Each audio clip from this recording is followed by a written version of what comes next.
Querido Padre Celestial, en el nombre de Jesús venimos ante tu presencia. Gracias, Señor, porque podemos dar comienzo a este curso del Instituto Bíblico Nuevo Tiempo. Alabamos tu nombre, Señor, porque hoy nos podemos acercar a tu palabra.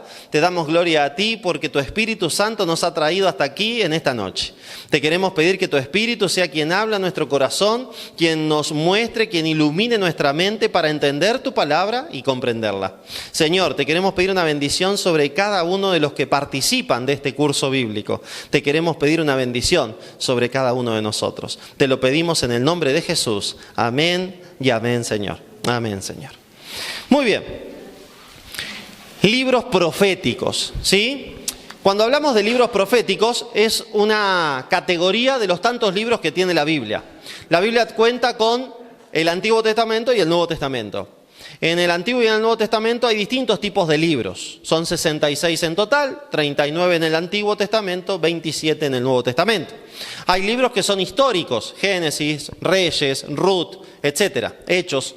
Hay otros libros que son poéticos, tienen poesía, están escritos en prosa, ¿sí? Como Salmos, Proverbios, Eclesiastés, Cantares, algunas partes de Isaías. Tenemos otros libros que son evangelios, los 4 evangelios, Mateo, Marcos, Lucas y Juan. Tenemos otros libros que son proféticos, ¿sí? Los libros proféticos son los libros que han escrito los siervos de Dios, los profetas de Dios, que contienen profecía para su tiempo o para nuestro tiempo. La profecía dentro de la Biblia se divide básicamente en profecía clásica y profecía apocalíptica o escatológica. ¿Qué es esto de profecía clásica o profecía apocalíptica o escatológica? La profecía clásica tiene que ver con profecías que se dieron para el tiempo del profeta y que no se pueden aplicar a mis días, no se aplican al tiempo del fin. Sí puedo sacar de ahí principios, sí puedo sacar verdades bíblicas, pero esa profecía no es para mí. Por ejemplo, Jonás. La profecía de Jonás contra Nínive no la puedo aplicar para Córdoba, ni para el mundo en el 2021, ni para Santa Fe, ni para Rosario, ni para Ecuador, ni para Bolivia. No la puedo aplicar. De aquí a 40 días Nínive será destruida. No la puedo aplicar. De acá a 40 días no va a ser destruida la ciudad donde vos vivís. Si no, el Señor tiene que mandar otro. Esa profecía era para Nínive. Ahora, puedo aprender un montón de cosas del libro de Jonás. Puedo aprender de que él primero se rebeló contra Dios, de que después le obedeció, de que después se enojó, que Dios tiene misericordia y cuando se arrepintió toda la ciudad de Nínive la perdonó. Tanto así que después Jesús nombra a los ninivitas como personas que se van a salvar. En Mateo capítulo 12, versículos 44 y 45. Entonces puedo aprender un montón de cosas, pero la profecía no se puede aplicar a mis días. Con esto del COVID, cuando empezó a surgir, empezaron a hablar muchas personas tratando de aplicar profecía clásica al COVID. Y entonces manipulaban las escrituras en Isaías, en Jeremías, diciendo, no, acá está hablando del COVID. No está hablando del COVID ahí. El único lugar donde podemos encontrar que la Biblia habla del COVID es en el sermón profético de Jesús. Mateo 24, Lucas 21, Marcos 13. Cuando dice, y oiréis de guerras y rumores de guerra, pestes, hambre, pestilencia. Bueno, una peste. Es una peste que nos muestra algo. Se están cumpliendo las profecías del tiempo del fin. No había habido una peste que apeste a todo el mundo, valga la redundancia. Pero no habla del COVID específicamente la Biblia. Sí habla de otras cosas específicamente para nuestros días. Y las iremos desentrañando con la ayuda del Espíritu Santo y de la palabra de Dios a través del libro de Daniel. La profecía apocalíptica o escatológica es la profecía que estudia el tiempo del fin, donde estamos viviendo nosotros. Tiempo del fin se le llama en la Biblia justo antes de que Jesús venga por segunda vez. Nosotros ya hemos estudiado que en la Biblia habla de la segunda venida de Jesús. En Hebreos capítulo 9, versículo 28, dice que Jesús vino por primera vez, pero también aparecerá por segunda vez, sin relación con el pecado, para buscar, rescatar, llevarse a todos los que en él esperan. Así que Jesús prometió que vendrá por segunda vez. En Mateo 14, del 1 al 3, también está la segunda venida. En Mateo 24, desde el versículo 28 hasta el versículo 45, también está la segunda venida. En Apocalipsis 1:7 también está la segunda venida. Y la segunda venida es un evento que será mundial. Cristo vendrá y todo ojo lo verá. Los ángeles vienen y ahí nos arrebatan y somos llevados con el Señor para el cielo. Si estamos muertos, nos resucita. Si estamos muertos en Cristo, nos resucita y nos transforma ya. Y si estamos vivos, somos transformados. Y entonces somos arrebatados, somos llevados al cielo. Y bueno, y después viene todo lo que viene. El tiempo del fin es el tiempo justo antes de la segunda venida. El libro de Daniel fue escrito para el tiempo del fin. El libro de Isaías no fue escrito solo para el tiempo del fin. En el libro de Isaías hay profecía clásica y profecía apocalíptica. Hay que ver cuál es cuál. El libro de Apocalipsis fue escrito para el tiempo del fin. También. Entonces, nosotros al estudiar el libro de Daniel, ¿qué estaremos estudiando? ¿Profecía clásica o profecía apocalíptica? Apocalípticas, claro. Entonces tenemos que ver esto, ¿por qué? Porque hay una característica en las profecías apocalípticas que aparecen en la Biblia. Cuando nos referimos a profecías apocalípticas, ¿a qué parte de la Biblia nos referimos? Daniel, Zacarías, Joel, Malaquías, Mateo 24, Lucas 21, Marcos 13, Segunda de Tesalonicenses capítulo 4,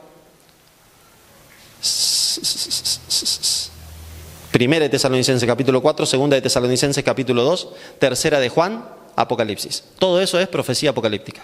Y comparten algo. Todos tienen símbolos. Toda la profecía apocalíptica está escrita en símbolos. En la profecía apocalíptica te va a hablar de cuernos. Hay que ver qué significan los cuernos. En la profecía apocalíptica te va a hablar de animales. Hay que ver qué significan los animales. Te va a hablar del mar. Te va a hablar de la tierra. Te va a hablar de los vientos. Hay que ver qué significan los vientos. Los símbolos que aparecen en la profecía apocalíptica tienen que ser desentrañados, tienen que ser revelados por la misma palabra de Dios. Porque si no podríamos decir, a ver, Sonia, ¿y qué son los vientos para vos? Y Sonia me dice, bueno, los vientos, no sé, son esto, lo otro. Y Fernando, y para vos, pastor, y esto, y esto. No importa lo que sea, ni para el pastor, ni para Fernando, ni para Sonia. Lo que importa es lo que son para Dios. Y como hemos leído ya en los cursos de la Biblia, habla de la fe de Jesús. En la carta del apóstol Pedro, segunda de Pedro, nos dice que ninguna profecía es de interpretación privada. No es que es para vos o que es para mí. No es, esa es tu interpretación. No, las profecías no tienen interpretación privada. Ah, eso lo interpreta vos, yo lo interpreto de otra forma. No, ¿qué es eso? No existe profecía de interpretación privada, me dice la Biblia. Entonces hay una sola interpretación profética para las profecías bíblicas. ¿Cuál es? La interpretación bíblica.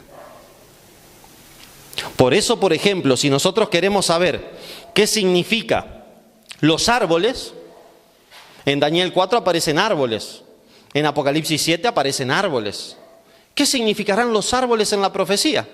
¿Quién quiere leer Daniel capítulo 4, versículo 10? A ver, ¿qué significan los árboles? Daniel capítulo 4, versículo 10. Vamos a arrancar por acá adelante. Le vamos a pedir a Seba que lea Daniel 4, 10. Y después le vamos a pedir a Sonia que nos acompañe con la lectura de Daniel capítulo 4, versículo 20, 21 y 22. ¿Sí? Vamos a ver qué son los árboles. No le voy a preguntar a alguien qué son los árboles en la profecía. No, le voy a preguntar a la Biblia qué son los árboles. ¿Sí? Daniel capítulo 4, versículo 10. A ver, ¿qué nos dice Seba? Vamos a ver qué dice ahí, a ver si aparece árbol o no aparece árbol en esta visión de Daniel capítulo 4. Ah, yo quiero saber los ojos. Pensé que me decía que los árboles eran los ojos. No, los ojos son muy interesantes. Aparece un cordero con 7 ojos, ¿sí? En el libro de Apocalipsis. Ya veremos qué son los ojos, ya veremos qué son los ojos. ¿Qué nos dice Seba? Daniel 4:10. 4:10. Estas son las visiones que tuve mientras estaba acostado. ¿Está bien? El 11 también, por favor. En medio de la tierra había un árbol muy alto. El árbol creció y se hizo muy grueso. Su copa tocaba el cielo y se le podía ver desde los puntos más lejanos de la tierra. ¡Wow! Así que está hablando la visión de un árbol. Sonia, ¿qué nos dice Daniel capítulo 4, versículo 20 al 22? ¿A quién representa este árbol? El árbol que visité, que crecía y se hacía fuerte y cuya copa llegaba hasta el cielo, y que se veía desde todos los confines de la tierra, cuyo follaje era hermoso y su fruto abundante, y en que había alimento para todos, debajo del cual moraban las bestias del campo y en cuyas ramas anidaban las aves del cielo.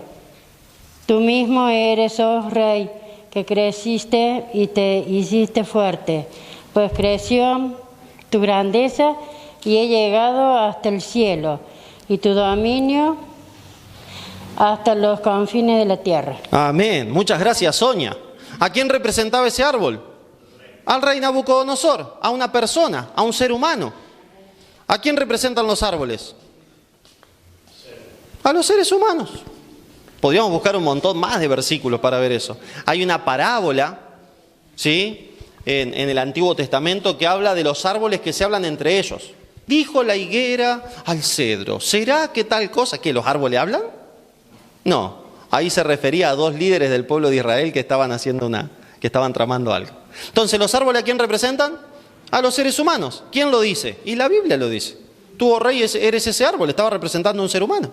Ahora, hay veces que aparece el agua. En Daniel capítulo 7 hay bestias que suben del agua.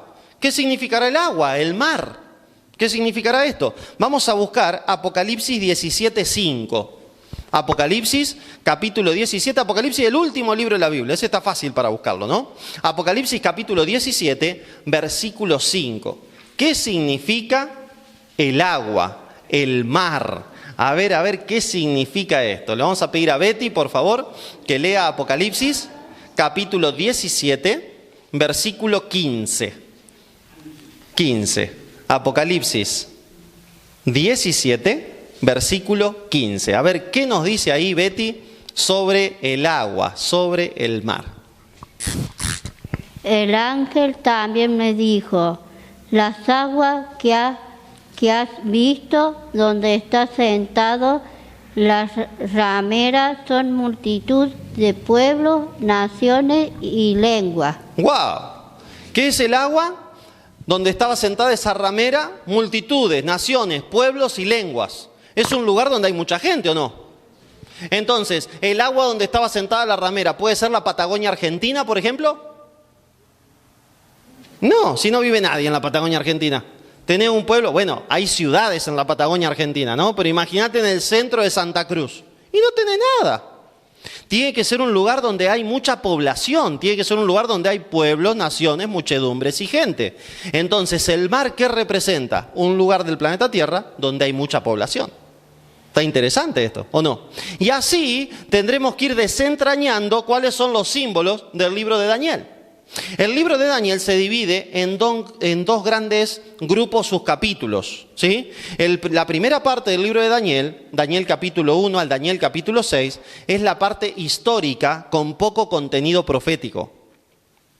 Y la segunda parte, que es Daniel capítulo 7 al 12, es la segunda parte que es la parte profética con un poco de contenido de historia. La primera parte habla y nos responde a una pregunta: ¿cómo será el tiempo del fin? La segunda parte nos responde a la pregunta: ¿cuándo será el tiempo del fin? Entonces, cuando estudiemos todo Daniel, sabremos cómo será el tiempo del fin y cuándo será y las cosas que acontecerán en el tiempo del fin. Por eso es tan importante Daniel, porque nosotros vivimos en el fin del tiempo. Y hay cosas que están profetizadas, que las veremos que ya ocurrieron, otras que están ocurriendo y otras que ocurrirán. Y entonces ahí veremos en qué parte de la profecía del libro de Daniel nosotros estamos viviendo. La profecía del libro de Daniel es en increscendo, va agregando datos. La próxima clase veremos el esqueleto de todo lo que armaremos en el libro de Daniel. ¿Vieron que, por ejemplo, una construcción lo primero que se pone son los hierros para hacer las vigas? Bueno, esos hierros de vigas son Daniel capítulo 2. Después se los cubrirá. Y después se levantarán las paredes con ladrillo, y después se revocará, y vamos a tener toda la casa del libro de Daniel hecha, derecha y revelada por Dios. Pero tenemos que arrancar con lo primero. Y lo primero que tendremos que ver hoy es el contexto histórico y geográfico del libro de Daniel. Porque el libro de Daniel contiene detrás de escena un conflicto de adoración. Y ese conflicto de adoración se ve entre las dos naciones que intervienen en el capítulo 1 del libro de Daniel, los dos reyes que intervienen en el capítulo 1 del libro de Daniel, y lo que trata de hacer el rey Nabucodonosor con los hebreos que trae desde Jerusalén en el capítulo 1. Ahí vamos a ver todo el conflicto de adoración del libro de Daniel. Es interesante también decir que el único que conoce el futuro, ¿quién es? Dios. Y Dios nos dice algo acerca de que si nosotros queremos conocer el futuro, pero utilizando otros medios que no sean los medios divinos. Acompáñenme, vamos a buscar Deuteronomio capítulo 18, versículo 10 al 14. Deuteronomio capítulo 18, versículo 10 al 14. Cuando vemos en Deuteronomio 18, verso 10, 11, 12, 13 y 14, es una advertencia, es un mandato de Dios a no buscar conocer el futuro por los medios de Satanás, porque el único que conoce el futuro es Dios. Miren lo que dice, lo leo yo. No sea hallado en ti quien haga pasar a su hijo o a su hija por el fuego, ni que practique ¿qué? La adivinación, ni agorero, ni sortílego, ni hechicero, ni encantador, ni adivino, ni mago, ni quien consulte a los muertos, porque es abominable para Jehová cualquiera que hace estas cosas, y por estas cosas abominables Jehová, tu Dios, expulsa a estas naciones de tu presencia. Perfecto serás delante de Jehová tu Dios, porque estas naciones que vas a heredar a agoreros y adivinos oyen, pero a ti no te es permitido esto, Jehová tu Dios. Amén. ¿Cuántas veces podemos estar tentados a querer conocer el futuro con el horóscopo? Eso es de Satanás. ¿Cuántas veces podemos estar tentados a que nos aparezca un sueño y nos aparezca algún pariente que tal vez era muy cristiano, muy creyente, y nos aparece y nos da una advertencia? Ojo con eso, porque los muertos no vienen a hablar con los vivos. Cuando el Señor necesitó darle un mensaje a alguien, o fue él mismo, o mandó un ángel, o mandó una persona que estaba viva. Nunca mandó un muerto. Jamás mandó un muerto. En toda la Biblia, en los 66 libros, desde Génesis hasta Apocalipsis, no vemos ni una vez que el Señor haya utilizado a un muerto para hablarle a un vivo. Jamás. Eso lo hace Satanás. Así que tené cuidado. No sea cosa que estés haciendo caso a mensajes que han dado muertos. Porque el Señor nos prohíbe hablar con los muertos. Y el enemigo hoy está confundiendo tanto las mentes que he visto algunos que han dicho, no, porque se me apareció fulano de tal. Y me dijo que en el cielo es así, me dijo que el otro lado es así, me dijo que asá, que tengamos cuidado con esto. ¿Quién te lo dijo? ¿Un ángel? No. ¿Quién te lo dijo? ¿Una persona viva que el Señor lo mandó para...? No. ¿Quién te lo dijo? ¿Dios mismo se te apareció? No. Me lo dijo fulano de tal que falleció hace un tiempo, pero me apareció en visión. Un muerto. No, es un demonio, mi hermano. Salga de acá. Reprende el mensaje que el demonio te dio. Porque Dios jamás utilizó a los muertos. Es más, nos prohíbe consultarlo. No te va a hablar por un muerto. Te prohíbo consultar a los muertos, te dice Dios, pero yo te voy a hablar por los muertos. No, Dios no es así. Dios cuando nos prohíbe algo, es como Él dice. No se anda haciendo las cosas en contra de lo que Él mismo dice. Entonces tenemos que tener cuidado. ¿Cómo sabemos entonces para conocer el futuro? Tenemos que estudiar las profecías bíblicas. ¿Quién es el único que conoce el futuro? Nuestro Rey y Salvador Jesucristo. ¿Sí? ¿Vamos entonces? ¿Estamos bien hasta acá? ¿Alguna pregunta? ¿No? ¿Ninguna? Dicen que cuando no hay pregunta o se entendió todo o no se entendió nada. ¿Qué está pasando acá? ¿Se entendió todo o no se entendió nada? Bueno, vamos a seguir. Seguro que si no entendieron es culpa mía, así que me ayudan, ¿sí? Ustedes si no entienden algo me dicen, entonces lo explicamos de otra forma, o si tienen alguna consulta la hacen, aunque parezca tonta la pregunta. Porque no hay preguntas tontas, no existen. No existen. Puede parecer en nuestra mente, no voy a preguntar esto. Seguro que otros se está preguntando lo mismo y no se anima a preguntarlo. Así que si hay alguna pregunta, levantan la mano, ponemos el micrófono y entonces podemos preguntar. Al final de la lección se van a dar cuenta que hay 2 páginas más de material complementario. Ese material complementario tienen 2 opciones, o lo leen o no lo leen. El asunto es que yo la clase que viene voy a tener como entendido de que ustedes ya lo leyeron. Lo que vamos a decir en la clase que viene está asentado en el material complementario. Si ustedes no lo leen, hay cosas que tal vez se le pasan de largo. Entonces, ¿cuál es la idea del material complementario? Que en esta semana lo lean en su casa, lo estudien. Por eso es un instituto bíblico, porque venimos a estudiar. Pero no solo acá, sino que en su casa también tienen que estudiar. Y la idea de estudiar, yo les recomiendo esto, no es solo leer lo que dice. Hay que buscar en la Biblia, porque yo te puedo estar mintiendo acá. Te puedo estar engañando. Puedo ser un falso maestro.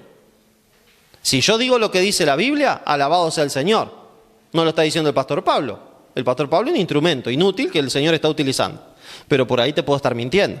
Entonces, lo que vos veas referenciado en el material complementario, tenés que ir a tu Biblia y ver si dice eso en la referencia. No sea cosa que diga otra cosa. Y te perdés por hacerle caso al pastor Pablo. Entonces, mi consejo sería que lo lean al material complementario, que lo degusten, que lo saboreen en casa, y entonces cuando vengan ya tienen todo eso en la mente. ¿Sí? ¿Estamos bien? ¿Seguimos avanzando? Pregunta número 1 entonces.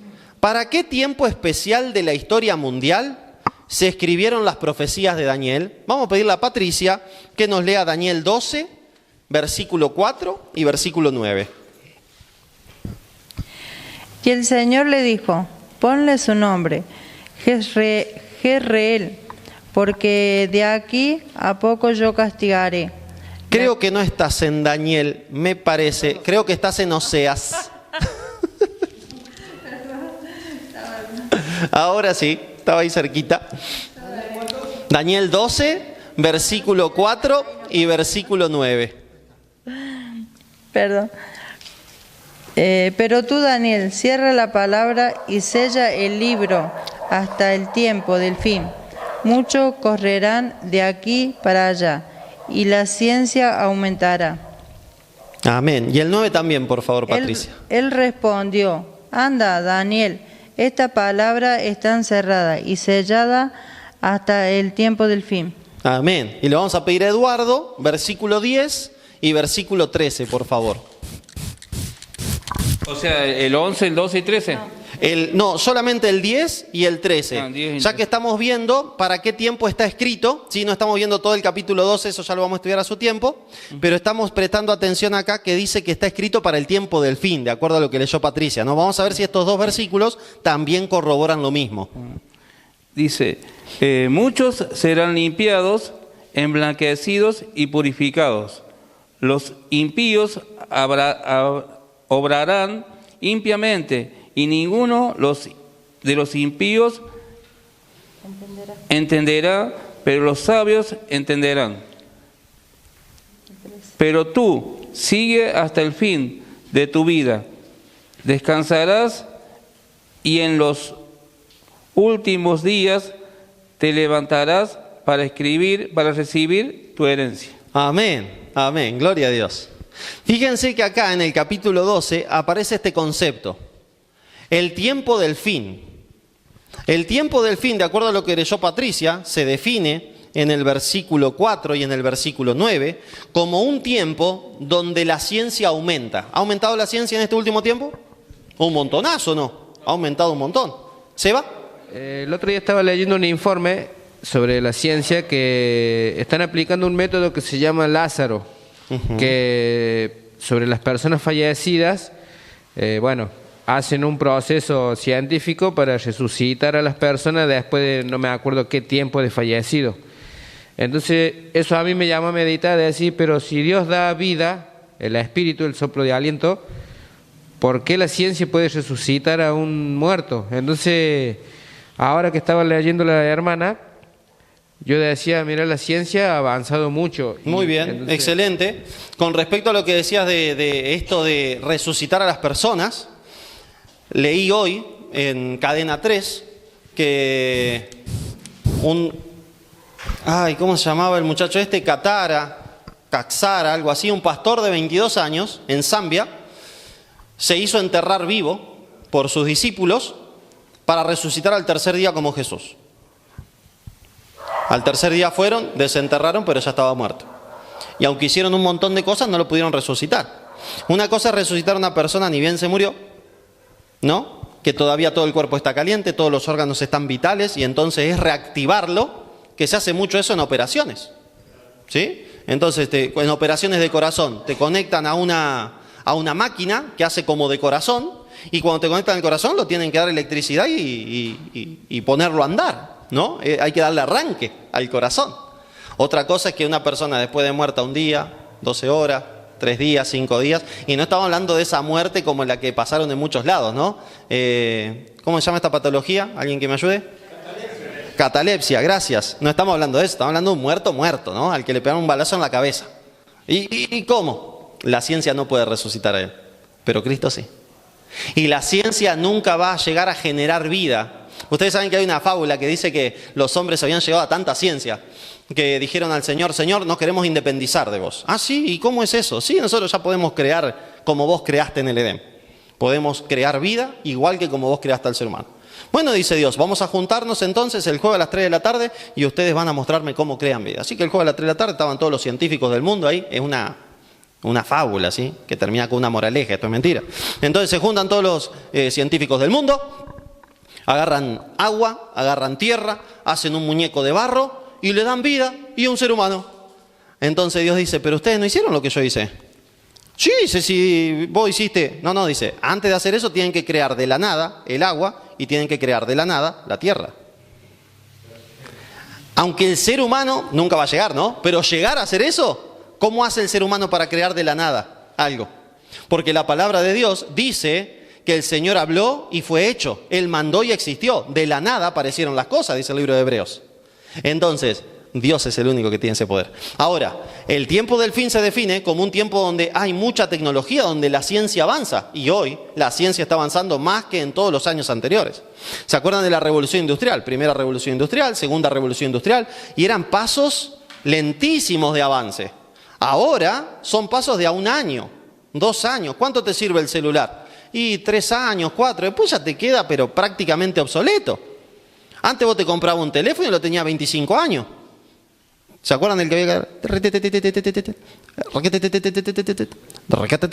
¿Y ese cuánto lo tenía? Como 15, 20 años te duraba. ¿Y ahora el celular por qué no te dura tanto? No, porque va avanzando. Va avanzando. Entonces, el correrán de aquí para allá. La ciencia se aumentará. Todos andamos corriendo. ¿No era más tranquila antes la vida? ¿No parecía como que había más tiempo? ¿Y por qué andamos corriendo todos? Andamos corriendo y no nos alcanza el tiempo. ¿Y eso que andamos a las corridas? No comemos prácticamente, comemos a las apuradas, salimos y cada vez menos nos alcanza el tiempo. Porque estamos en el tiempo del fin. Porque estamos con la mente en otro lado. Interesante. ¿Para cuándo fue escrito el libro de Daniel?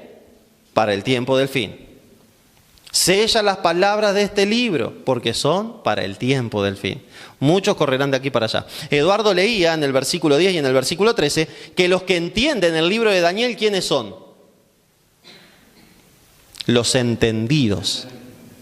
Y los que no entienden, ¿quiénes son? Los impíos.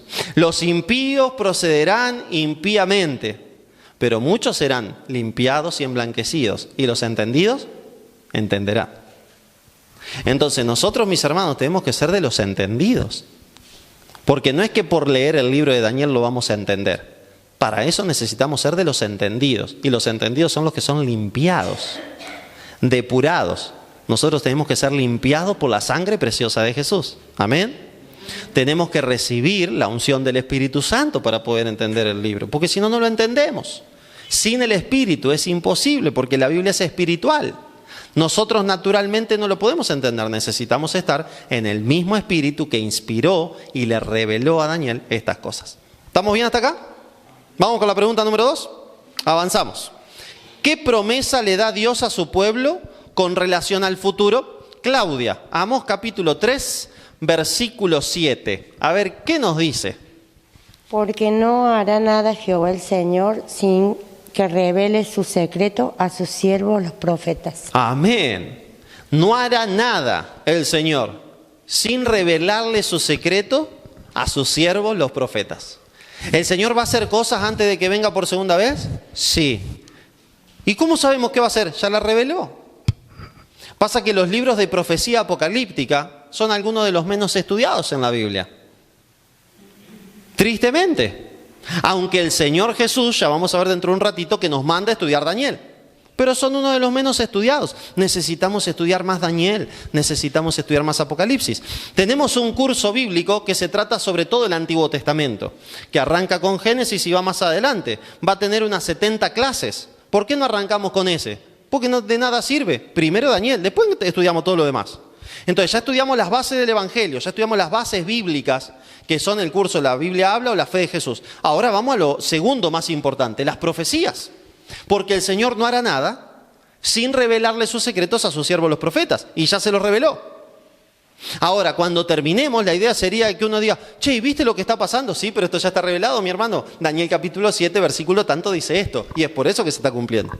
¿Y no viste lo que pasó allá? Sí, pero mi hermano, ya está revelado. Daniel capítulo 11 dice que va a pasar esto, se está cumpliendo. Che, pero ¿qué va a pasar? Tranquilo, ya está revelado. Daniel capítulo 12 dice sobre esto, ya está. ¿Y pero viste de tal cosa? Sí, pero tranquilo. Que la vacuna es la marca de la bestia. No, tranquilo, mi hermano, la marca de la bestia está revelado en Apocalipsis 13. Y no es la vacuna. Se nota la legua que no es la vacuna. Entonces, ¿cómo hacemos para saber dónde vivimos y qué hacer donde vivimos? La única forma es la Biblia, encontrar lo que Dios reveló a sus siervos los profetas. Es por eso que damos gloria a Dios, porque podemos tener este espacio para estudiar las profecías. Vamos a la pregunta número 3. ¿Por qué debemos estudiar las profecías? A ver, ¿qué nos dice Fernando? Juan, capítulo 14, versículo 29. A ver, ¿qué nos dice ahí? ¿Por qué deberíamos estudiar las profecías? ¿Cuál será uno de los propósitos que Jesús tiene para que estudiemos las profecías? En Juan 14, 29. Y ahora os lo he dicho antes que suceda, para que cuando suceda, creáis. Amén. ¿Para qué estudiamos la profecía? Para creer. ¿Cómo se puede definir creer? Confiar, conocer. Una palabra que solo tiene 2 letras. Fe. Muy bien, fe. ¿La fe no es creer? Sí, la fe es creer. Es creerle a alguien la fe. ¿Creerle a quién? A Dios. Eso es fe. Es la certeza de lo que se espera. La convicción de lo que no se ve. Pero la certeza de lo que se espera. ¿Y por qué se espera eso? Porque alguien me lo dijo. ¿Y quién me lo dijo? Dios. Entonces la fe es creer, pero no creer en lo que yo quiero, porque eso es presunción. Hay muchas personas que dicen, no, vos tenés que decirlo con fe y se va a dar. Para un poquito. Si la Biblia te dice que eso se va a dar y lo decís con fe y tenés todas las condiciones, se va a dar. Pero si es tu idea y la Biblia no lo dice, por más que vos ejerzas fe en eso, es presunción, no es fe. Porque la fe depende de la palabra, no de lo que yo crea. Si yo creo en lo que la palabra me dice, eso es fe bíblica. Pero hay una fe que no es bíblica, hay una fe que es una fe muerta, una fe satánica. ¿Por qué hay tan poco poder en el cristianismo? ¿Por qué hay tan poco poder de conversión? ¿Por qué la gente se vuelve cristiana y sigue siendo la misma que antes? ¿Por qué hay tantos que se llaman cristianos o nos llamamos cristianos y seguimos haciendo las mismas sinvergüenzadas que hacíamos antes de ser cristianos? Porque no hay fe. Porque no hay fe. Hay simplemente una forma de religión. Hay simplemente una forma de que sí me congrego, hago esto, hago lo otro, pero no hay fe. No le creo a la Biblia. No le creo cuando me dice que puedo ser una nueva criatura. No le creo que tengo que dejar de hacer esto y no, pero ¿cómo voy a dejar de hacer esto? Esto me va a traer problemas. ¿Quién te lo pide? ¿El Señor? Bueno, dale con fe. La fe es creer a Dios. Y cuando estudio las profecías me generan fe. Porque cuando veo que Dios me reveló miles de años antes lo que iba a pasar, con día, con año, cuando veo que, por ejemplo, el nacimiento de Jesús, que ya lo vamos a ver en Daniel, fue profetizado 483 años antes, y que ya se sabía el año que Jesús iba a nacer, y ya se sabía el año en que Jesús iba a ser bautizado. Eso solamente lo puede hacer Dios. ¿Quién puede profetizar que va a pasar de acá 483 años? Dios, el único. ¿Quién más? Yo no sé ni lo que va a pasar mañana. Ni el pronóstico le pega siempre. No, el pronóstico te dice mañana va a ser un día soleado y salían unos nubarrones. ¿Qué pasó? Y le erraron, ¿qué le va a hacer? No son profetas. No es que Dios le dijo mañana va a estar soleado. Es que miraron el clima y dijeron, bueno, la probabilidad más grande es que mañana esté soleado. Pero le podemos errar. Dios no le erra. Dios no anda con probabilidades. Dios ve el futuro como si fuera el presente, porque para Él es un infinito presente. Entonces nos revela lo que va a pasar para que creamos, para que le creamos a Él. ¿Estamos bien hasta acá? Vamos a la 4.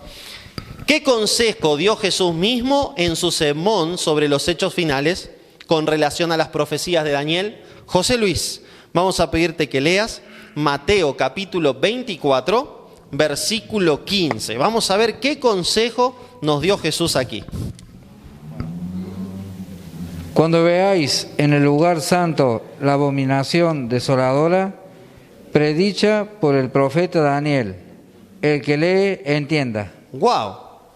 Todo Mateo 24 es un sermón profético de Jesús. El mismo sermón profético se encuentra en Lucas 21 y en Marcos capítulo 13. Y en todos está esta advertencia. Cuando veáis en el lugar santo la abominación desoladora de la que habló ¿quién? El profeta Daniel, el que lee entienda. Si yo no conozco a Daniel, ¿puedo saber de qué está hablando? No. Entonces, ¿qué está haciendo Jesús? ¿Qué me está aconsejando? Anda a estudiar a Daniel. La abominación desoladora todavía no se dio en nuestros tiempos. Está por venir, está en el futuro eso. Pero si no estudiamos Daniel, nunca sabremos a qué se refiere con la abominación desoladora. Y cuando venga, no nos daremos cuenta. Y si no nos damos cuenta, vamos a estar perdidos. Porque el que no se da cuenta de la abominación desoladora, no puede hacer lo que sigue diciendo 2 versículos más adelante. Y todavía estamos en Daniel capítulo 1, pero ya vamos a llegar. ¿Qué es lo que estamos viendo ahora? No estamos viendo la abominación desoladora. Estamos viendo que Jesús nos habla de la abominación desoladora y nos dice que para eso tenemos que estudiar a Daniel. Bueno, alabado sea el Señor, ya estamos estudiando a Daniel, ¿o no? ¿Amén? ¿Le estamos haciendo caso a Jesús? Ya vamos a llegar a la abominación desoladora. Eduardo. Bueno, ahí cuando habla que voy a ir a los montes, a las peñas. por todo lo que se va a ahí. Exacto. Y eso es como que ya estamos ahí cerca, viene a ser, porque como se decía hace rato que... El micrófono, Henry. Que los días son cortos, ¿no es cierto? Que cada vez son más cortos los días y bueno, dice que por causa de los escogidos los días se han acortado y se puede ver, dice que, como que hablaba hace rato de revelación, de profecía, y dice que Dios, como la ciencia se aumentó, ¿no es cierto? Pero dice que Dios le quitó la sabiduría a los sabios, dice, para dársela a los viles, a nosotros, ¿no es cierto? En este tiempo, para entender, o sea, los sabios con toda la ciencia, todo lo que saben, ellos saben que se viene el fin, que se viene algo, pero no saben qué es. Exacto. Y nosotros sabemos que el deseo de todas las naciones que es el que viene. Amén, es así, es así, Eduardo. Y todo esto de lo que hable que vos estás diciendo se viene y los días serán acortados y entonces los que entienden son los entendidos porque Dios les sacó eso a los sabios, a los que se llaman sabios del mundo, ¿no? Es porque no se estudia la Biblia, es porque no hay espiritualidad en los corazones, porque está todo revelado, mis hermanos. La pregunta que deberíamos hacernos es, ¿y cuáles serán esos días que serán acortados? Ustedes van a ver que en Mateo 24 hay 2 persecuciones. Hay 2 persecuciones y no llegó ninguna de las 2. Hay 2 momentos de tribulación en Mateo 24. Hay uno que es más cortito que el otro. Hay uno que es acortado. Capaz que hagamos una lección anexo de Mateo 24 algún día. Pero después de estudiar la abominación desoladora, ¿les parece? Y ahí hacemos una lección anexo de Mateo 24 porque Mateo 24 es riquísimo. Pero si no entendemos Daniel, será difícil entender en plenitud todo Mateo 24. Todo Mateo 24 es una profecía de la segunda venida. Y tenemos que entenderla. Y está buenísima. Así que si les parece, después de que pasemos Daniel capítulo 9, creo que ya podríamos avanzar con tener una clase anexo solo de Mateo 24. Hay que estudiarla siempre con sus paralelos. Lucas 21 y Marcos 13. ¿Le parece bien? Quedamos con ese compromiso. Vamos a la pregunta siguiente. Ya sabemos que Jesús nos aconseja leer, estudiar Daniel, el libro de Daniel. Conflicto en el Medio Oriente. Vamos a la pregunta número 5. El libro de Daniel comienza con un conflicto de proporciones en el Medio Oriente. ¿Qué 2 naciones estaban involucradas? Daniel capítulo 1, versículo 1. Le vamos a pedir a Mariano a ver si puede leer este versículo. Ah, lo tenía Alexis. Alexis, ahí está, no me acordaba. Alexis, adelante, Daniel 1:1. En el tercer año del reinado de Joacim, el rey de Judá, vino Nabucodonosor, rey de Babilonia, a Jerusalén y la sitió. Muy bien. Así que, rey de Judá y rey de Jerusalén. En el reinado de Joacim, rey de Judá, vino Nabucodonosor, rey de Babilonia, ¿y qué hizo con la ciudad? La sitió. O sea, que afuera de la muralla de la ciudad puso todos sus ejércitos.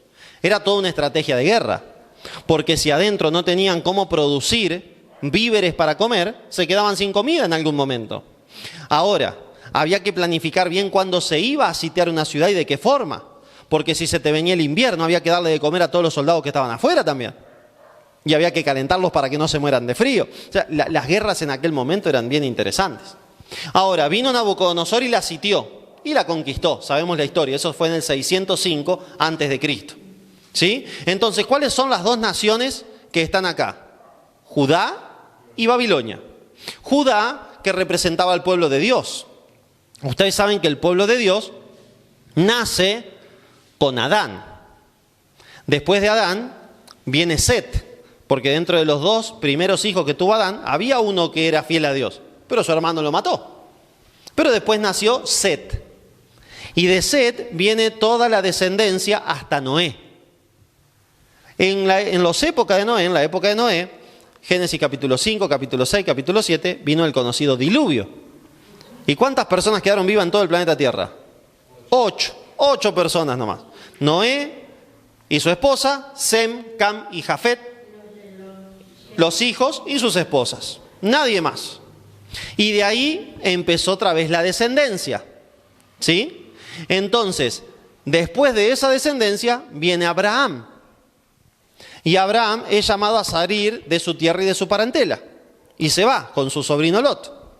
Y se le promete que en él van a ser bendecidas todas las naciones y que de su descendencia va a ser como la estrella del cielo.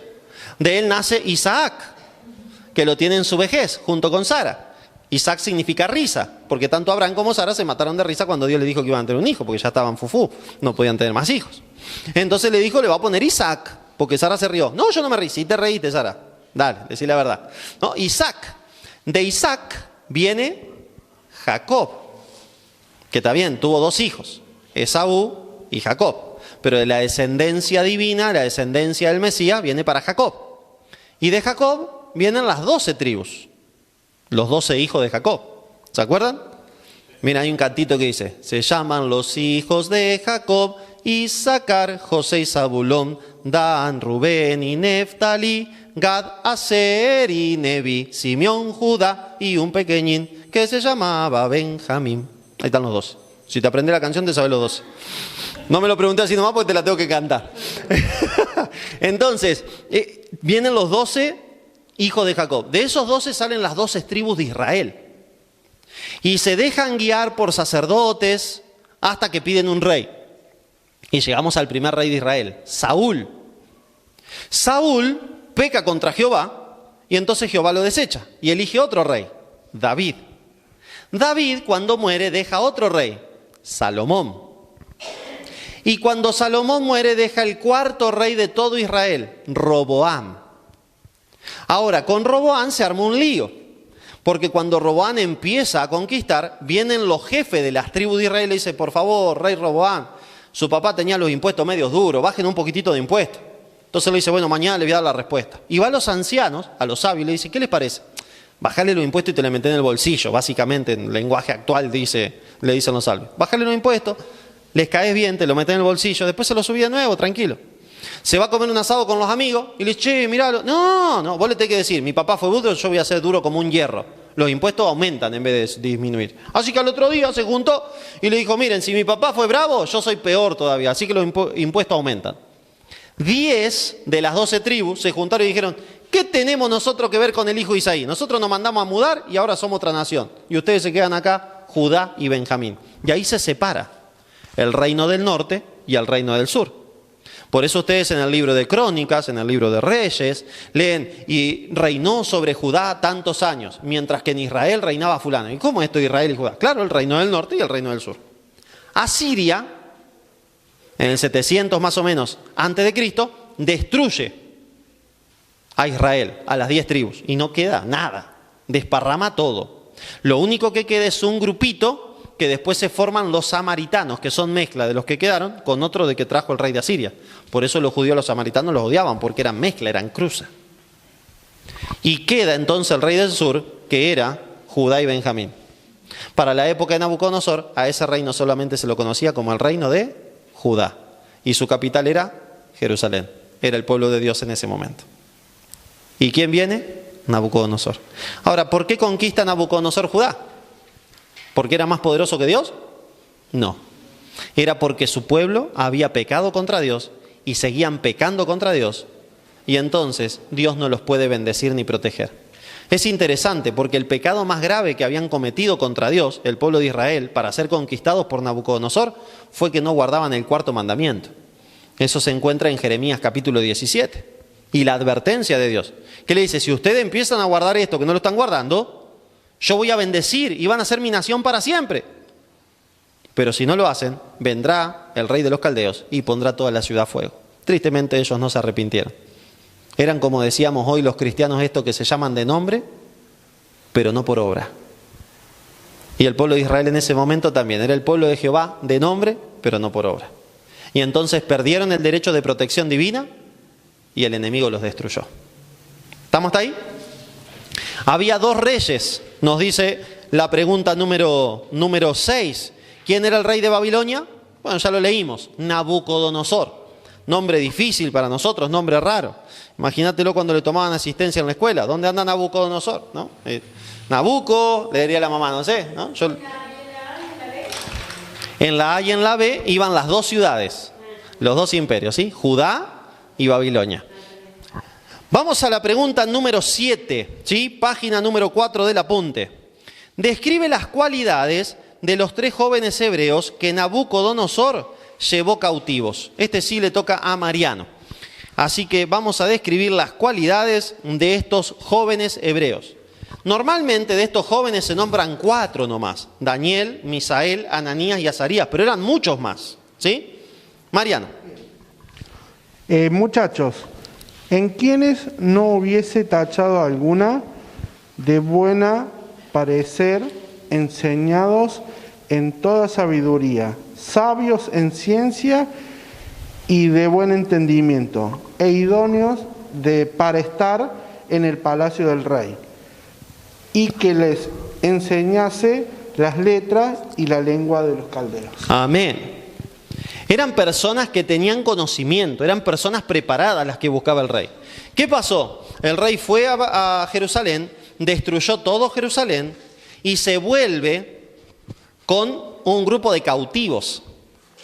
Dentro de los cautivos había un montón de gente, pero el rey dice: me buscan a los mejores, me buscan a los más preparados, me buscan a las personas que sean más influyentes, a las personas que puedan influir sobre el resto del pueblo que hemos traído. A ellos lo que vamos a hacer es cambiarles la cabeza. A ellos lo que vamos a hacer es enseñarle lo lindo que es Babilonia. Le vamos a mostrar lo lindo que es Babilonia, se van a enamorar de Babilonia y luego van a enamorar a sus coterráneos, van a enamorar a los que vinieron con ellos. Le vamos a enseñar las letras caldeas, le vamos a enseñar todo. Van a comer el manjar del manjar. Le voy a dar de mi propia comida, dijo el rey. Así que ahí podemos anotar luego algunas de las características, ¿no? De buen parecer, idóneos en aprender, inteligentes, sabios, entendidos. Ahora, vamos a ver que Nabucodonosor hizo varias cosas para cambiar la identidad de los hijos de Dios. Vamos a ver qué dijo Nabucodonosor que había que hacer con estos muchachos. Daniel capítulo 1, versículo 6 y versículo 7. Le vamos a pedir a Sebastián a ver que nos lea, por favor, Daniel capítulo 1, versos 6 y verso 7. A ver qué nos dice acá que iban a pedirle a estos jóvenes. Entre estos jóvenes estaban Daniel, Ananías, Misael y Azarías, de la tribu de Judá, a quienes el jefe del servicio de palacio les cambió de nombre. A Daniel le puso Belsasar, a Ananías Sadrac, a Misael Mesac y a Azarías Abed-Nego. ¡Wow! Les cambiaron los nombres. Bueno, pero eso no es nada. Hoy se cambian un montón de nombres. Sí, hoy se cambian los nombres. Pero los nombres en tiempos bíblicos eran mucho más importantes que hoy. Los nombres en tiempos bíblicos representaban el carácter o la experiencia que había tenido ese padre con ese hijo. Por ejemplo, hay un nombre que aparece en el Antiguo Testamento que es Jabes. Significa lo parí con dolor. Así que cuando a Jabes lo saludaban, él escuchaba, porque era en su idioma: hola, lo parí con dolor, ¿cómo estás? Era su vida esa. Así había tenido la experiencia de la madre y así le puso. Tal vez le había quedado alguna marca a Jabes, no sabemos. No tenemos idea, la Biblia no revela. Yo me lo imagino con alguna cuestión que le habría quedado tal vez de nacimiento, porque había nacido con dolor. Tal vez tuvo un parto difícil, no existía la ciencia que hoy existe, y tal vez le había quedado: hola, ¿cómo estás? ¿Cómo te llamás vos? Lo parí con dolor. El otro decía: claro, con razón es así. Tuvo algún problema al nacer. Interesante. Después tenemos otro, Jacob y Esaú, que Esaú se llamaba Esaú o Edom porque era colorado, era pelirrojo. Su pelo era colorado. Y Jacob se llamaba Jacob porque salió agarrando el talón de su hermano. Entonces le pusieron, este es un engañador. Jacob significaba engañador. Así que cuando lo veían a Jacob le decían, hola engañador, ¿cómo andás? Bien, pelo rojo, ¿vos cómo andás? Bien, bien. ¿Y no lo viste a Loparí con dolor por ahí? No, debe andar por ahí dando vueltas. Che, ¿y dónde anda papá? ¿Cómo se llama tu papá? Viene el tipo de al lado. ¿Cómo se llama tu papá? Mi papá se llama padre de muchas naciones. Y después mi papá tuvo un hijo, ¿sí? Que le puso Risa. Y mi papá es Risa. ¿Risa se llama tu papá? Sí, así se llama. Risa. Allá está, mira, él es Risa. Hola, don Risa, ¿cómo le va? Bien, bien. ¿Y usted cómo se llama? Yo me llamo Daniel, ponele. ¿Y Daniel qué significa? Dios es mi juez. Ah, ¿y usted por qué se llama Risa? No, porque el Señor se le apareció a mi papá y le dijo que iba a tener un nieto y era un hijo y era re viejo y mi mamá se rió y me puso Risa. Ah, ¿y tu papá cómo se llamaba? Y mi papá se llamaba Abraham. Él no escuchaba Abraham porque era su idioma. Mi papá se llamaba padre de multitudes. ¿Y cuántos hijos tuvo tu papá que era padre de multitudes? Tuvo 2. ¿Y era multitud eso? No, es que viene la promesa del Señor. Sí, pero tuvo 2 hijos. Estaba mal puesto el nombre, ¿no? ¿Quién le puso ese nombre? ¿La mamá? No, el Señor. ¡Wow! Los nombres tenían mucho que ver. Muchísimo. Saúl viene de la raíz de Saulo. Significa el Salvador. Le habían puesto así a Saulo. ¿Y él cómo se nombró después? No sabemos si el Señor lo nombró. Tal vez sí. Pero sabemos que él mismo se nombra después como Pablo. ¿Qué significa Pablo? Pequeño. Pequeño. El gran Saulo criado a los pies de Gamaliel, ahora el pequeño criado a los pies de Gamaliel. Interesante. Ahora, ahí te doy, Seba. Ahora, ¿qué hace Nabucodonosor? Si ustedes ven en la página 5, hacia el final, si dan vuelta un poquitito, tienen los nombres que recibieron, ¿sí? Y ahí yo les puse las comparaciones de los nombres. Daniel significa Dios es mi juez, pero le pusieron Belsasar, el guarda de los tesoros de Bel. Bel era Bel Marduk, el mayor de los dioses del panteón babilonio. Ananías, Jehová es misericordioso. ¿Cómo le pusieron? Sadrach, inspiración del sol. Oh, la inspiración del sol, ¿cómo andás? Pero bien, bien. ¿Y vos sos amigo de el guarda de los tesoros de Bel? Sí, así le decían. Ya no era más Dios es mi juez. Hola, Dios es mi juez. Daniel desde chiquitito, Dios es mi juez, Dios es mi juez, Dios es mi juez. Ahora, guarda de los tesoros de Bel, ¿cómo andás? Guarda de los tesoros de Bel. Guarda de los tesoros de Bel. ¡Pum! Le pegó. ¡Uy! ¿Qué pasa? ¡Sos vos, pavo! ¡Ah! ¡Presente! Porque él no estaba acostumbrado a guarda de los tesoros de Bel. Era un nombre totalmente pagano. Le pusieron el nombre de un dios pagano para cambiarle la cabeza. Quebrarlo en el espíritu, totalmente, totalmente. Misael, ¿quién pertenece a Dios? Mesac, le pusieron a Misael, el que pertenece al dios Venus. Y Azarías, Jehová es ayuda. ¿Cómo le pusieron? Abed-nego, siervo de Nebo, que era el dios de la escritura en Babilonia. ¿Qué estaba tratando de hacer Nabucodonosor? Cambiarle la identidad, darlos vuelta espiritualmente y que se transformen en babilonios, como diciéndole, Dios es mi juez, Jehová es mi juez. Si a Jehová lo destruimos, recién le hicimos bolsa a la ciudad, le hicimos bolsa al templo, ese no te sirve, vamos con Bel Marduk que es más poderoso. Pero Daniel decía, no es más poderoso, no fue culpa de Jehová, fue culpa nuestra, que pecamos contra él y entonces le quitamos el derecho de que nos proteja. Eso se nota en la oración que hace Daniel en el capítulo 9. ¿Qué nos ibas a decir, Seba? Si podemos le ponemos el micrófono, Henry. ¿Habías levantado la mano vos? No. Ah, perdón. Tranqui, cuando te acuerdes, avanzamos. Muy bien, entonces, ¿qué hicieron? ¿Qué hizo Nabucodonosor para cambiar la identidad de los hebreos? Les cambió el nombre. Les cambió el nombre. Muy bien, 9. ¿Qué decisión tomó Daniel que cambió el curso de su vida? Él y sus 3 amigos. A ver, ¿qué nos dice Sonia? Daniel capítulo 1, versículo 8. Y Daniel propuso en su corazón no contaminarse con la porción de la comida del rey, ni con el vino que él bebía. Pidió, por tanto, al jefe de los eunucos que no se le obligase a contaminarse. ¡Wow! Así que Daniel propuso en su corazón. El proponerse en el corazón es el proponerse en la mente. ¿Dónde está la lucha más grande contra Satanás? En la mente, claro. Acá es donde tomamos las decisiones. Entonces, él propuso en el asiento de sus emociones, en el asiento de sus razonamientos, en el corazón, en la mente, no contaminarse. Eso es lo que propuso. no contaminarse. ¿Con qué? Con la comida del rey. ¿Cuál era el problema que tenía la comida del rey? Porque estaría buenísimo, ¿no? El problema que tenía la comida del rey era que no seguía los estándares bíblicos. Era que no se guiaba por los principios bíblicos. Ustedes saben que en la Biblia hay animales que para Dios son comida y otros que no. Pero para el rey todo era comida. Era como reza el Martín Fierro. Todo bicho que camina va a parar al asador. Y ahí era igual. Todo animal que fuera rico para ellos iba a parar a la comida. Entonces, en primer lugar, no le hacían caso a esa distinción entre animales que son comida y animales que no son comida que aparecen en Génesis capítulo 7. ¿Se acuerdan del diluvio? Entraron 7 parejas de animales limpios y una pareja de animales inmundos. La serpiente era un animal inmundo, ¿no es cierto?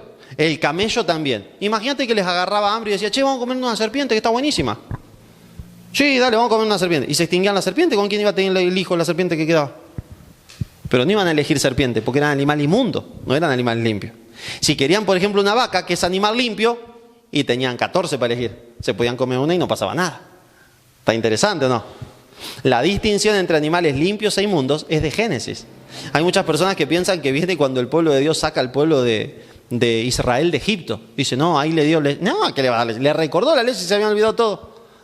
Hacía centurias que estaban ahí, cientos de años de esclavos, cumpliendo lo que hacían los egipcios. ¿O no tenían la adoración de Egipto también? ¿Qué pasó cuando Moisés se quedó 40 días? No, haznos dioses que vayan delante de nosotros. Haceme un becerro de oro. ¿Y dónde habían aprendido eso? En Egipto. Dios no le estaba dando nuevas leyes, le estaba recordando. Y después sí le dio nuevas que tienen que ver con lo que se tenían que cuidar y las leyes que tenían que ver con la ley ceremonial del santuario, que antes no lo tenían. Ahí sí Dios le reveló cómo hacer el santuario, y también las fiestas anuales en el santuario y los sacrificios matutinos y vespertinos. Pero lo demás lo sabían de antes. ¿Interesante o no? Entonces Daniel ve que en la comida del rey, en primer lugar, puede haber animales inmundos, que para Dios no son considerados comida. Pero hay otro problema más. Los animales, antes de ser matados y al momento de sacrificarlos, se los ofrecían a los ídolos, a Bel-Marduk, a Nebo y a otros. Entonces eran sacrificios a ídolos paganos. Tampoco los quería comer Daniel. Y tampoco quería probar el vino del rey. Daniel era inteligente. Daniel era obediente a Dios. Daniel sabía que él se encontraba en una posición muy difícil porque el enemigo le quería cambiar su mentalidad. El enemigo lo quería contaminar con el mundo de Babilonia. Entonces, ¿cómo es más fácil tomar una decisión correcta? ¿Con vino o sin vino encima? Sin vino encima. Porque cuando vos tenés vino encima ya no sabés ni lo que hacés. ¿O no? O en los bailes no es que, che, anda a encararla aquella. No me animo. Bueno, tomate 2 o 3 cervecitas y después te anima todo. Claro, sí, dame. Y después 2 o 3 cervezas, ¿a quién cree? Y encara todo ese ya. No es aquella nomás, ¿no? A cualquiera. ¿Por qué? Porque ya le bajaron los parámetros morales. La conciencia baja. Porque embotó la mente, ¿no? Eduardo, ¿vamos a poner el micrófono, Henry? En una parte dice, no embriaguéis de vino donde hay disolución, más bien se lleno del Espíritu Santo. Amén, gloria a Dios por eso. Y así estaba Daniel. Daniel estaba lleno del Espíritu de Dios. Pero tristemente hoy el mundo, mis hermanos, nos ofrece lo mismo que Babilonia. Una carta de cambio de mentalidad. No hagas lo que te dice la Biblia, es muy aburrido, Dios. Vos tenés que hacer esto. No, Dios, eso se quedó anticuado en el tiempo, ahora no es así. No, que eso era solamente para los judíos. No, que eso, hay cosas que sí eran para los judíos, ¿no? Ya veremos cuáles, ya las vimos, algunas. Por ejemplo, los sacrificios. Hoy no tenemos que sacrificar más, ¿o sí? ¿Hay que seguir sacrificando corderito? No. La Pascua, ¿tenemos que seguir guardando la Pascua, matar el corderito, comerlo con hierba amarga? No, porque nuestra Pascua es Cristo y ya fue sacrificada, dice la palabra. Ahora, ¿puedo matar y que no sea pecado? No, siempre va a ser pecado, porque los 10 mandamientos dicen, no matarás. ¿Puedo adulterar y que no sea pecado? No, siempre va a ser pecado, porque no adulterarás. Y los 10 mandamientos siguen vigentes. Pero el mundo te dice, no es tan así, tranquilo. Te presenta la carta de comidas, come lo que quieras, toma lo que quieras. Si vos tomás con conducta, está todo bien. ¿Y quién toma con conducta? Bueno, capaz que conocemos a alguien que toma con conducta, ¿no? Un vasito nomás. Pregunto, con un vasito, de acuerdo a las leyes que existen hoy, ¿puedo salir a manejar? ¿Por qué? Porque retrasa mi respuesta. Y si retrasa mi respuesta para frenar en un semáforo, ¿cómo retrasará mi respuesta para la tentación de Satanás? Yo por eso prefiero alejarme del alcohol. No tomo nada de alcohol. No necesito tomar alcohol. Pero tómate una cerveza, me tomo una cerveza sin alcohol. Pero tómate un vino, me tomo un jugo de uva sin alcohol.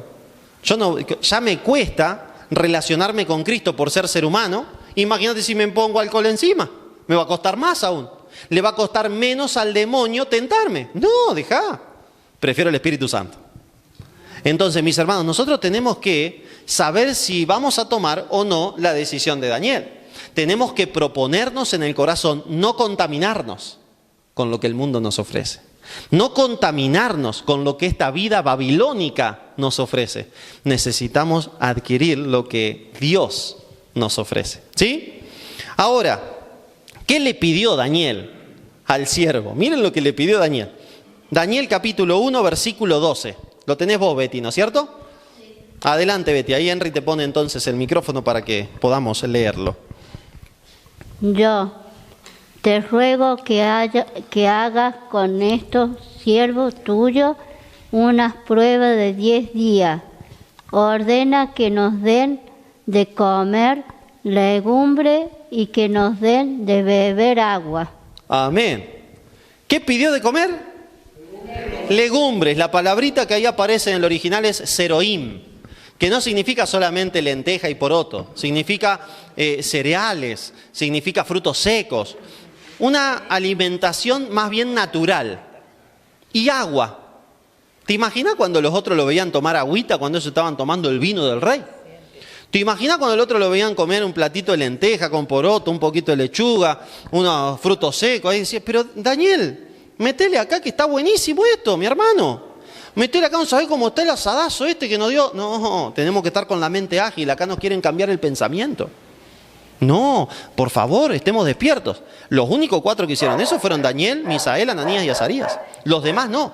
Y los demás eran del pueblo de Dios también, ¿o no? Eran del mismo pueblo de Dios, pero sucumbieron ante la tentación de Babilonia. ¿Será que la alimentación es importante para Dios? ¿Nuestro cuerpo es templo del Espíritu Santo? Miren, es triste, pero hay veces que la gente del mundo, algunos, se alimentan mejor que los cristianos. Hay un jugador de fútbol que es muy famoso ahora. Le dicen la pulga, ¿no? ¿Cuál es la dieta de Messi? Messi es vegano, es vegetariano completo, no come nada que tenga contenido animal, pero absolutamente nada, ni manteca, nada. ¿Rinde en la cancha? ¿Anda bien en la cancha? ¿Anda mejor que otros? ¿No será raro eso? Para que ande mejor que se coma una costeleta, decía mi abuela, ¿o no? No, hijito, te tenés que comer una costeleta así para andar bien. Pero Messi no come ni una costeleta. ¿Será que la alimentación es buena? Se lo comen los amigos. Él es vegano. Hace ya como 11 años. Y no es el único. Hay muchos jugadores de fútbol. Y lo interesante es que la gran mayoría de los deportistas que son veganos son los mejores deportistas. Es interesante. Ahora, ¿qué quiero decir? No está mal que te comas tu asado. A lo que voy es que mientras más natural sea la alimentación, mejor anda la cabeza y el físico.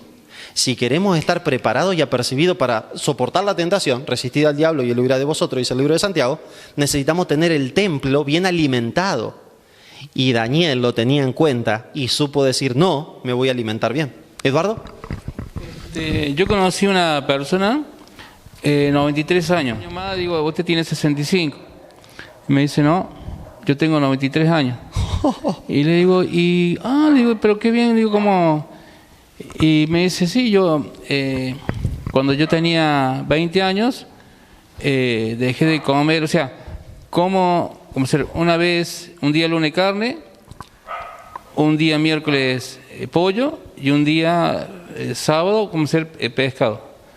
Pero los demás días todo legumbre, verdura, fruta.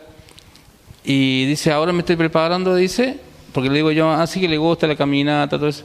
Sí, ahora me estoy preparando, dice, para escalar, dice, el pan de azúcar. Amén, 93 años. 93 años para escalar. Qué bárbaro, gloria a Dios por esa vida y por ese testimonio.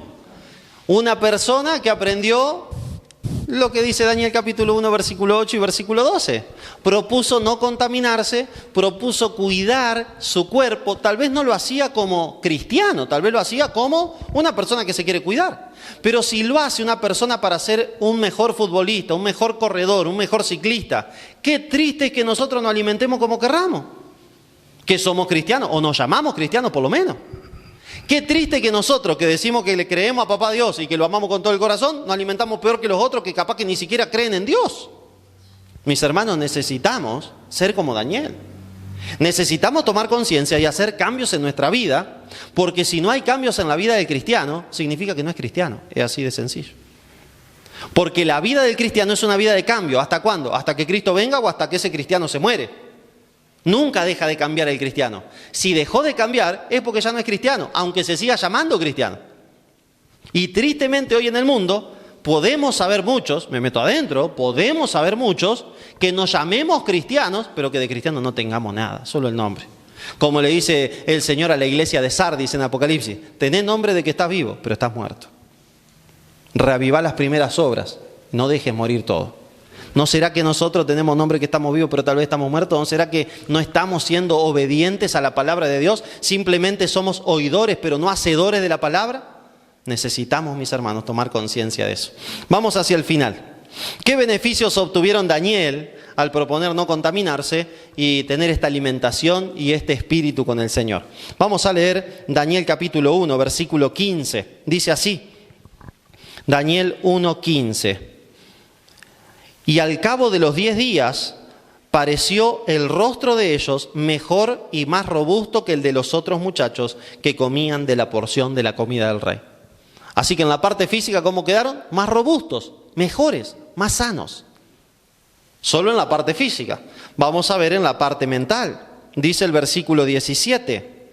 A los 4 muchachos Dios les dio conocimiento e inteligencia en todas las letras y ciencias, y Daniel tuvo entendimiento en toda visión y sueños. ¿Qué pasó? Dios le dio entendimiento, inteligencia. ¿Querés ser más inteligente? Lee más la Biblia. ¿Querés ser más ágil mentalmente? Alimentate mejor. Cuando el Señor me llamó para ser pastor, dentro de nuestra iglesia, para ser pastor tenés que tener una carrera que se llama licenciatura en teología, y son 5 años, y yo hacía rato que había dejado de estudiar ya. Así que le dije al Señor, Señor, necesito que acá la ruedita empieza a moverse un poquito más rápido porque andan medio lentas. Así que voy a mejorar mi alimentación, Señor, con tu ayuda.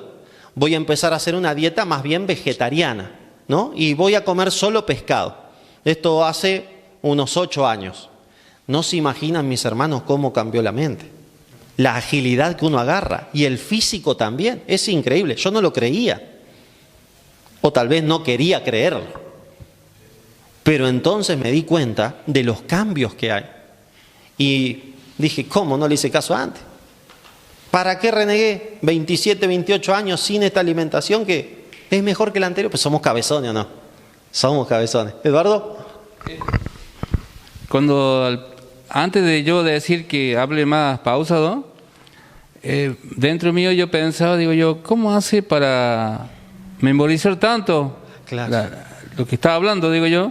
¿Cómo hará para memorizar tanto así, digo yo? Para almacenar tantas cosas. Y bueno, y gloria a Dios porque después eso Dios después lo revela y también tiene que ver el tema del alimento, ¿no? Amén, así. Amén. Sí, es el Señor. Es el Señor, mi hermano. A mí hay hermanos que me preguntan, solo para la gloria de Dios, pastor, ¿cómo haces para memorizar tantos versículos? Yo le digo, no tengo idea. Es el Espíritu Santo. Y es el derecho que uno le da al cambiar la alimentación para que, ustedes saben, me voy con este paréntesis nomás y ya después cerramos. La ciencia ha descubierto que nosotros tenemos neuronas en el cerebro, ¿no? La misma cantidad de neuronas que tenemos en el cerebro es prácticamente la misma cantidad de neuronas que tenemos en el intestino. A eso se le llama el segundo cerebro. Por eso es tan importante la alimentación. Papá Dios ya lo sabía porque Él nos diseñó. Nosotros cabezones, no. Nosotros hacemos la que queremos. Entonces, si tenés que andar bien, no, tenés que comer bien pesado para andar bien. No, hay que comer bien livianito y uno anda mejor. Entonces, ¿qué pasa? Si el estómago está cargado, el cerebro está cargado. ¿No viste que uno cuando termina de comer mucho se siente así como pesado? La sábana como venía a dormir, ¿viste? Te llama a la cama. ¿Por qué? Porque toda la sangre se va acá y aparte la mente se abomba. La mente, fíjense, no descansás. Fíjense que uno de los grandes pecados que se cometieron en la Biblia, algunos de ellos ocurrieron, las insensateces, en grandes banquetes. Por ejemplo, en el libro de Esther, el rey manda a llamar a la reina Basti para mostrarla en un gran banquete. Estaba seguramente bastante tomadito y había comido un montón. El rey Herodes tiene que matar a Juan el Bautista en un gran banquete porque su mente estaba en otro lado. ¿No? Y sí, vamos a hacer bailar a Herodías. Y Herodías bailó y bailó, ¿no? Y le conquistó el corazón al rey, a todos los que estaban ahí. Pedime lo que quieras, matá a Juan el Bautista. Y él no quería, pero lo tuvo que hacer. Entonces, hay que tener cuidado con la comida. Cuando nosotros cuidamos nuestro cuerpo, el Señor nos bendice y nos da agilidad mental. Nos vuelve más inteligentes. La palabra nos vuelve más inteligentes. Mientras más leamos la palabra, mayor agilidad mental tendremos. El asunto es que, tristemente, llenamos nuestra mente con porquerías. Llenamos nuestra mente con música que en vez de darnos agilidad, nos alentiza. Llenamos nuestra mente con programas de televisión o pavadas en las redes sociales, perdonen la expresión, que no nos dan bendición y agilidad mental. No, nos frenan en la vida cristiana. Necesitamos alimentar nuestra mente de la mejor forma. Y la mente se alimenta por 5 cosas. Por lo que toco, por lo que veo, por lo que olfateo, por lo que oigo y por lo que gusto. Los 5 sentidos son las avenidas de acceso a mi mente y es lo que la alimenta. Entonces necesito velar, necesito estar atento a qué es lo que hago con los 5 sentidos para que mi mente esté bien alimentada. Último versículo, mis hermanos, Daniel 1, 19 y 20. Los resultados políticos, dice así: el rey habló con ellos y no se hallaron entre todos ellos otros como Daniel, Ananías, Misael y Azarías. Así pues permanecieron al servicio del rey. Y en todo asunto de sabiduría e inteligencia que el rey los consultó, los halló 10 veces mejores que todos los magos y astrólogos que había en todo su reino. Así continuó Daniel hasta el año 1 del rey Sirio.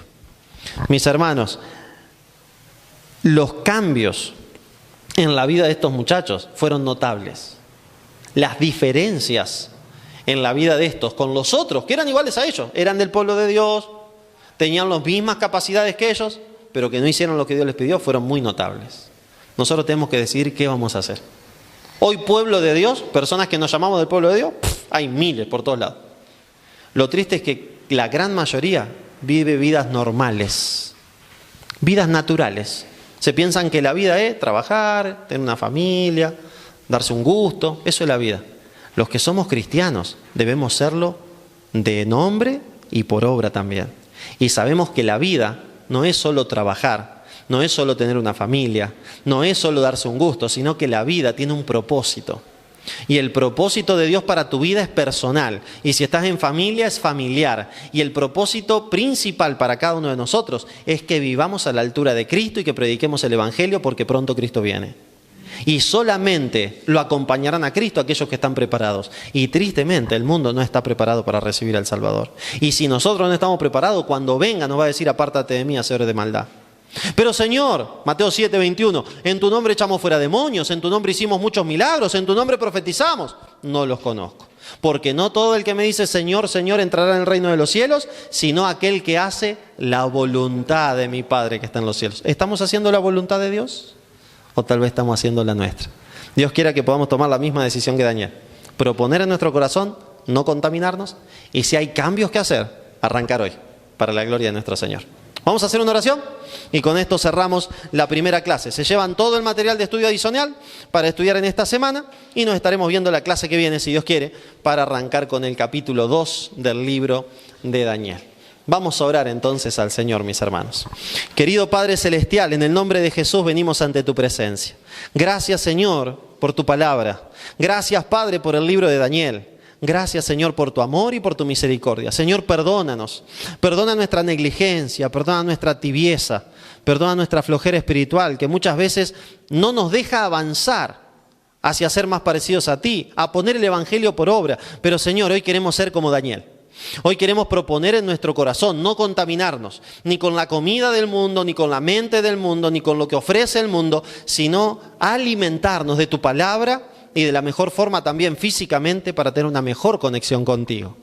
Señor, bendícenos, que cada persona que está aquí hoy, en este momento, pueda ser bendecida con tu Santo Espíritu. Y que al cerrar esto, tu Espíritu Santo pueda guiarnos en la verdad y para la verdad siempre. Ayúdanos, Señor, porque al conocer la verdad, seremos libres. Te lo pedimos en el nombre poderoso de Jesús. Amén y amén, Señor. Amén.